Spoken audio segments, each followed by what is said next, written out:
Bonjour à tous et bienvenue dans cette première édition du journal parlé des Congolex TV. Fabien Kouswanika est à la présentation et voici l'essentiel des informations.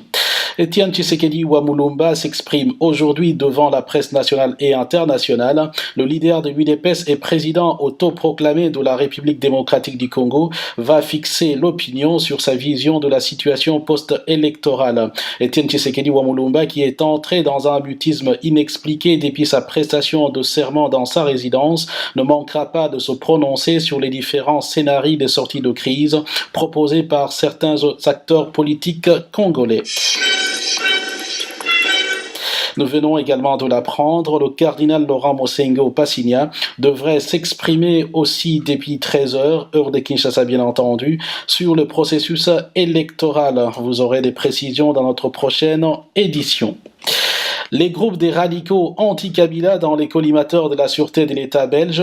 Le journal La Libre Belgique qui donne cette information précise que les services de renseignement de plusieurs pays européens surveillent de près la nébuleuse des groupes radicaux anti-Kabila dans la diaspora congolaise après plusieurs dérives et agressions. Selon un spécialiste du dossier au sein des forces de sécurité belges interrogé par Le Vif, un autre journal belge, les noyaux durs des radicaux anti-Kabila comptent 25 à 30 membres se réunissant dans des cafés et qui organisent des coups avec d'autres combattants venant de Paris ou de Londres.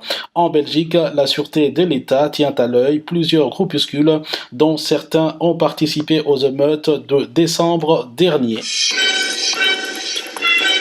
L'ouverture du procès pour blanchiment et détournement impliquant Jean-Charles Okoto Lolakombe et la Banque centrale du Congo a été renvoyée au 2 mai 2012 à Bruxelles.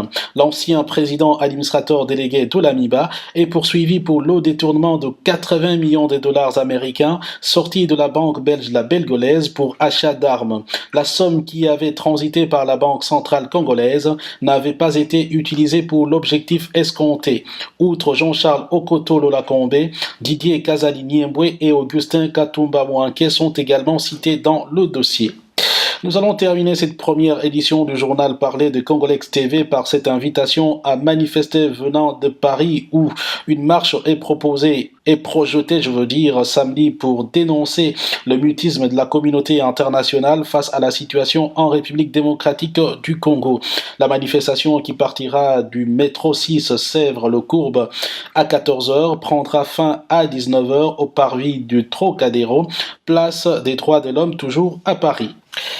Voilà, c'est donc par cette information que nous mettons un terme à cette première édition du journal parlé des Congolex TV et vous pouvez bien entendu nous laisser vos avis et considérations et critiques sur notre page Facebook.